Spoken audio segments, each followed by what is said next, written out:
નમસ્કાર, welcome to ઈ વિદ્યા. તો આજે આપણે જોવા જઈ રહ્યા છીએ ત્રિકોણમિતિના ઉપયોગો.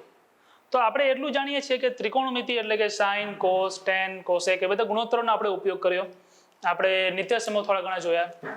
હવે એ જે ત્રિકોણમિતિ છે એને કઈ જગ્યાએ આપણે વાપરીશું, એટલે કે એની એકચ્યુઅલ એપ્લિકેશન કઈ જગ્યાએ કરવા જઈ રહ્યા છીએ, બરાબર? તો ત્રિકોણમિતિનો ઉપયોગ જે છે એ બહુ જૂના જમાનાથી થતો આવ્યો છે, બરાબર? ખાસ કરીને જે ત્રિકોણમિતિનો ઉપયોગ થાય છે એ છે કોઈ પણ પદાર્થની ઊંચાઈ શોધવા માટે તમે કરી શકો. બીજો ઉપયોગ અંતર શોધવા માટે કરી શકો છો, બરાબર છે. ત્રીજો ઉપયોગ જે છે એ તમે ખૂણા શોધવા માટે પણ કરી શકો છો, બરાબર? તો ઊંચાઈ, અંતર અને ખૂણા આ ત્રણ વસ્તુ મોટા ભાગે શોધવા માટે આ જે છે આપણે ત્રિકોણમિતિનો ઉપયોગ કરતા હોઈએ છીએ, બરાબર. સાથે સાથે તમે એન્જિનિયરિંગમાં અને આર્કિટેક્ચરમાં જાઓ તો કેટલો કઈ જગ્યાએ ફોર્સ એટલે કે બળ લાગે છે એનો પણ ઉપયોગ જે છે એમાં પણ ત્રિકોણમિતિનો ઉપયોગ જે છે એ આવતો હોય છે કે અલગ અલગ દિશાએથી અલગ અલગ પ્રકારના બળ લાગતા હોય તો તમે ત્રિકોણમિતિનો ઉપયોગ કરીને એ બળને સિમ્પ્લિફાય કરી શકો છો, બરાબર? જે એન્જિનિયરિંગમાં એનો ઉપયોગ છે, ક્લિયર? તો એ બધી વસ્તુનો ત્રિકોણમિતિમાં ઉપયોગ જે છે એ ખૂબ જ છે. આગળ જતા તમે સદિશ ભણશો તો સદિશમાં પણ એનો ઉપયોગ છે. એમ જોતા ત્રિકોણમિતિનો ઘણો બધો ઉપયોગ છે. પહેલાના જમાનાથી ઉપયોગ જે તમે જે છે એ જોતા આવીએ આપણે છીએ. ખાસ કરીને તમે જોશો તો પહેલાના જમાનામાં ટેલિસ્કોપ કેવું કંઈ હતું નહીં, બરાબર? છતાં પણ આર્યભટ્ટ અને બ્રહ્મગુપ્ત જેવા આપણા જે ઋષિઓ છે એમણે પૃથ્વીથી લઈને સૂર્ય સુધીનું અંતર માપેલું, બરાબર? જે ત્રિકોણમિતિના ઉપયોગને આભારી છે, બરાબર? તો એ સમયે ત્રિકોણમિતિ હતું અને એના આધારે તમે માની લો કે પૃથ્વીના કોઈ પણ એક જગ્યાએ ઊભા હો, બરાબર? અને ત્યાંથી આ જગ્યાએ જો ચંદ્ર હોય તો ચંદ્રનું અંતર જે છે એ તમે મેઝર કરી શકો છો, બરાબર? કઈ રીતે? તો ક્ષિતિજ સાથે પડતા ખૂણાના આધારે. તો તમે ક્ષિતિજ સાથે કેટલો ખૂણો બનાવો છો એના આધારે પૃથ્વીથી ચંદ્ર સુધીનું અંતર, પૃથ્વીથી સૂર્ય સુધીનું અંતર, બરાબર? એ સાથે સમય કેટલો થયો છે એ બધી જ વસ્તુ જે છે એ ત્રિકોણમિતિના ઉપયોગની આધારે આપણને ખબર પડે છે, બરાબર છે? તો આપણે જોઈએ કે કઈ રીતે આપણે ઊંચાઈ જે છે એ અહીંયા જોઈ શકીશું, કઈ રીતે આપણે અંતર જે છે એ શોધી શકીશું, કઈ રીતે આપણે ખૂણાનો ઉપયોગ જે છે એ કરવાનો છે. ચલો આપણે એ બધી વસ્તુ હવે એક પછી એક જોઈએ. તો હવે આપણે જોઈશું કે ત્રિકોણમિતિનો ઉપયોગ કરીને કોઈ પણ વસ્તુની ઊંચાઈ કઈ રીતે શોધી શકાય અને ત્રિકોણમિતિનો ઉપયોગ કરીને આપણે કઈ રીતે એનું અંતર શોધી શકીએ છીએ કોઈ એક જગ્યાએથી, બરાબર? હવે ધારો કે તમે કોઈ એક ટાવર પાસે ઊભા છો, બરાબર? આજકાલ ટેલિફોનના અને બીજા જે છે એ ઘણા બધા પ્રકારના ટાવર્સ તમે જોતા હો છો, બરાબર? તો એક ટાવર પાસે માની લો કે તમે ઊભા છો, ઓકે? અને એ જે ટાવર છે એ આ પ્રકારે એની એક હાઈટ ઉપર જે છે એ હશે, બરાબર?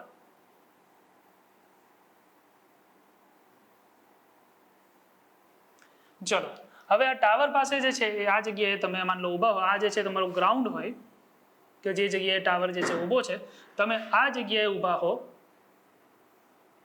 અને ઊભા જો તમે ટાવરને નિરીક્ષણ કરી રહ્યા હો, ટાવરની ટોચનું, બરાબર? તો આ રીતે તમને જે મળે છે એ એક લાઈન જે છે તમે ડ્રો કરી શકો. ક્યાંથી? તમારી આંખથી લઈને ટાવરની ટોચ સુધી એક લાઈન જે છે આપણે બનાવી શકીએ, બરાબર? બીજું આપણે શું બનાવી શકીએ? બીજું આપણે બનાવી શકીએ છીએ તમારી આંખથી લઈને સીધી લીટીમાં એટલે કે ક્ષિતિજની દિશામાં એક લાઈન જે છે એ બનાવી શકીએ છીએ, બરાબર? તો બે પ્રકારની લીટીઓ જે છે તમે અહીંયા ડ્રો કરી શકો છો, બે પ્રકારની રેખા જે છે તમે ડ્રો કરી શકો છો.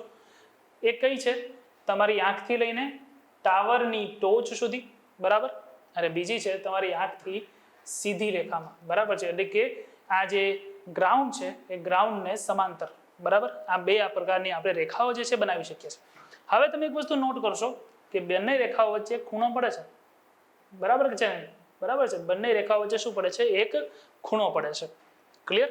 અને અહીંયા તમે જોઈ શકો છો કે અહીંથી જો તમે એક સીધી રેખા આ રીતે ભેગી કરો જે કાટખૂણે છેદતી હોય, બરાબર? ટાવરની ટોચથી આ જે સીધી રેખાને તમે છેદો કાટખૂણે તો તમને શું મળી જાય? એક ત્રિકોણ મળી જાય,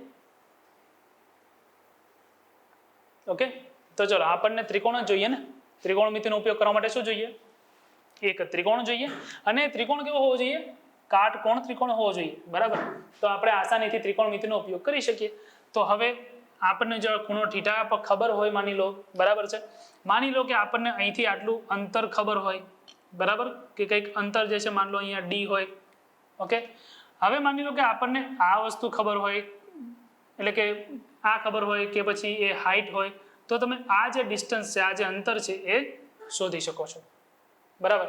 અથવા આ તમને ડી ખબર હોય અને આટલું અંતર ખબર હોય તો તમે ઊંચાઈ પણ શોધી શકો છો. શોધી શકો કે નહીં? બરાબર, શોધી શકાય આ રીતે. તો આ રીતે તમે ટાવરની હાઈટ શોધી શકો. આ રીતે કોઈ બિલ્ડિંગ હોય તો બિલ્ડિંગની હાઈટ શોધી શકાય. કોઈ પણ સીડી હોય તો સીડી જે છે કયા અંતરે કયા ખૂણે મૂકવી એ પણ જાણી શકાય છે, બરાબર. તો ઊંચાઈ અને અંતર આ રીતે તમે ત્રિકોણમિતિના ઉપરથી શોધી શકો છો. તો એમાં જે રેખાઓ જે અહીંયા બને છે, દરેક રેખાઓનું એક નામ જે છે તમે આપી શકો છો.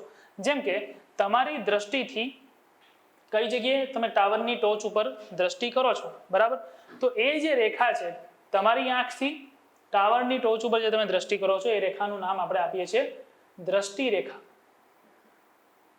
ઓકે, આને કહીશું આપણે દ્રષ્ટિ રેખા, બરાબર. અને તમારી આંખથી લઈને સીધી રેખામાં તમે જશો, સીધી દિશામાં તમે જશો, સીધા ક્ષિતિજ તરફ જશો, બરાબર. તમે જોઈ શકો છો ક્ષિતિજ એટલે શું, કે તમારી આંખથી તમે સીધા જુઓ અને તમે જોવો છો કે એક જગ્યાએ પૃથ્વી અને આકાશ તમને એવું લાગશે કે ભેગા થાય છે, બરાબર.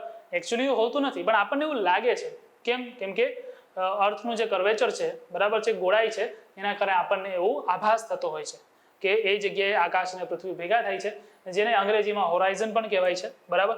એ ક્ષિતિજ, બરાબર. તો ક્ષિતિજ તરફ તમે જ્યારે નજર માંડો અને એ જે તમને રેખા મળે એને શું કહેવાય છે? ક્ષિતિજ રેખા કહેવાય છે. હોરિઝોન્ટલ લાઈન, બરાબર છે, કે ક્ષિતિજ રેખા પણ ઘણી વખત તમે આ શબ્દ સાંભળશો, ક્ષિતિજ રેખા કે પછી ક્ષિતિજ રેખા, બરાબર છે. ચલો, હવે જો દ્રષ્ટિ રેખા અને ક્ષિતિજ રેખા વચ્ચે એક ખૂણો પડતો હોય એ એવો હોય કે જે તમને ઊંચાઈ આપે, બરાબર. તમારી આંખથી ઊંચું અંતર તમારે જો માપવું હોય તો એ જે ખૂણો પડશે એ ખૂણાને તમે ઉત્સેદ કોણ કહેશો. શું કહેશો? ઉત્સેદ કોણ, બરાબર છે. ક્યારે ઉત્સેદ કોણ કહેવાય? તમે નીચે ઊભા છો, જે પણ તમારે ઊંચાઈ માપવી છે એ ટોચ જે છે એ ઉપરની તરફ છે, ત્યારે એ કેસમાં એને શું કહેવાય છે? ઉત્સેદ કોણ કહેવાય છે. ક્લિયર છે? એટલે આ જે ખૂણો તમને મળે છે એ શું કહેવાશે? તમે ઉત્સેદ કોણ કહેવાશે. ઓકે, જે વચ્ચે તમને ખૂણો મળે છે. યાદ રાખો, આપણે ટ્રાયેંગલને જ શોધવાનો છે. સૌથી પહેલા આપણે ટ્રાયેંગલ શોધીશું અને એના ઉપરથી જ આપણે આગળ કામ કરીશું. હવે માની લો કે તમે જે છે એ બીજી રીતે બેઠા છો, તમે જે છે એ ટાવરની કે પછી કોઈ બિલ્ડિંગની ટોચ ઉપર છો, બરાબર. માની લો કે આ રીતનું કોઈ બિલ્ડિંગ છે, ઓકે, અને આ બિલ્ડિંગની ટોચ ઉપર તમે અહીંયા ક્યાંક ધાબા ઉપર તમે ક્યાંક ઊભા છો. ઓકે, તમારે એ જાણવું છે કે અહીંયા નીચે એક કોઈ પણ વસ્તુ પડી છે, માની લો કોઈ દડો પડ્યો છે કે કોઈ પણ નાની મોટી વસ્તુ હોય, બરાબર છે. તો તમારી આંખથી લઈને આ જે દડા સામે તમે દ્રષ્ટિ કરશો તો આ રીતના તમારી દ્રષ્ટિ જે છે એ જશે. ઓકે, આ રીતે આપણી જે દ્રષ્ટિ જે છે એ જશે. તો આ તમારી દ્રષ્ટિ રેખા થઈ. મારે જોઈએ છે કે અહીંથી આટલું અંતર કેટલું થાય, બરાબર. તો માની લો કે તમને હાઈટ ખબર હોય, અહીંથી લઈને આટલી ઊંચાઈ માની લો તમે જાણતા હો, બરાબર. અહીંથી લઈને આટલો માની લો દ્રષ્ટિ રેખા તમે જાણતા હો, તો તમારે હવે શું જોઈએ? ખૂણો જોઈએ. અહીંયા જે ખૂણો પડે છે એ અલગ રીતે પડે છે. કઈ રીતે પડે છે? હવે તમારી આંખથી તમે એક સમક્ષિતિજ રેખા બનાવો, બરાબર છે. આ થઈ સમક્ષિતિજ રેખા. અને જોઈ શકો છો તમે કે સમક્ષિતિજ રેખા અને દ્રષ્ટિ રેખા એમાં જે ખૂણો પડે છે એ આ રીતે પડે છે, થીટા. એ જો અહીંયા અંદરની તરફ હતો, બરાબર છે, સમક્ષિતિજ અને ઉત્સેદની અંદરની તરફ. અહીંયા કઈ તરફ છે? બહારની તરફ. કેમ કે તમારું જે કાટખૂણો બને છે એ તો અહીંયા બને છે. ઓકે, તો જો ત્રિકોણની બારે જો ખૂણો પડતો હોય, ત્રિકોણની બારે, બરાબર, આ પ્રકારે, એટલે કે જ્યારે તમે દ્રષ્ટિ ઉપરથી નીચેની તરફ કરી રહ્યા છો, ઓબ્જેક્ટ એટલે કે જે પણ તમારી વસ્તુ છે જેને તમે જોવો છો એ નીચેની તરફ હોય અને સમક્ષિતિજમાંથી જે રેખા નીકળે એ બે વચ્ચે જે ખૂણો બને, દ્રષ્ટિ રેખા અને સમક્ષિતિજ વચ્ચે, ત્યારે એને એક નામ અપાય છે અવશેદ કોણ. તો બે પ્રકારના ખૂણા આપણે સમજ્યા. એક આવશે ઉત્સેદ કોણ, બીજો શું આવશે? અવશેદ કોણ આવશે, બરાબર છે. ઉત્સેદ અને અવશેદ. હવે એક વસ્તુ ખાસ નોટ કરો. નોટ કરવાની વાત એ છે કે અહીંયા જે પણ ખૂણો પડશે એ આ રીતે તમે જોશો તો આ રીતે જે યુગ્મ કોણની જોડ જે છે અહીંયા પડશે તમને, બરાબર. શું મળે છે તમને? યુગ્મ કોણની જોડ મળે છે. તો યુગ્મ કોણની જોડમાં જો આ થીટા હોય તો આ પણ કેટલો હોય? થીટા હોય. બરાબર. એ રીતે તમે ખૂણાને અંદર કાટકોણ ત્રિકોણની અંદર જે છે એ ટ્રાન્સફર કરી શકો અને એના ઉપરથી આપણે જે છે એ શોધી શકીએ છીએ ઊંચાઈ અને અંતર. બરાબર છે. પછી તો આપણે સિમ્પલ આપણે જે સૂત્રો વાપરતા હતા એનો જ ઉપયોગ કરવાનો છે કે માની લો કે તમે જે આ હાઈટ છે, આ કેસમાં આપણે વાત કરીએ ઉચ્છેદ કોણના કેસમાં, બરાબર. માની લો કે આ હાઈટને તમે O નામ આપી દો, બરાબર. તમે જે જગ્યાએ ઊભા છો એને A નામ આપી દો અને આ જે છે એ B હોય, બરાબર. તો તમે સીધો tan થીટા લગાવો, બરાબર. માની લો તમને ખૂણો ખબર હોય તો tan થીટા બરાબર શું થાય? હાઈટ એટલે કે OB સામેની બાજુ છેદમાં પાછળની બાજુ AB, બરાબર. આ રીતે આપણે જે વસ્તુ આપી હોય એના ઉપરથી બીજી વસ્તુ જે છે એ શોધી શકીએ છીએ, બરાબર.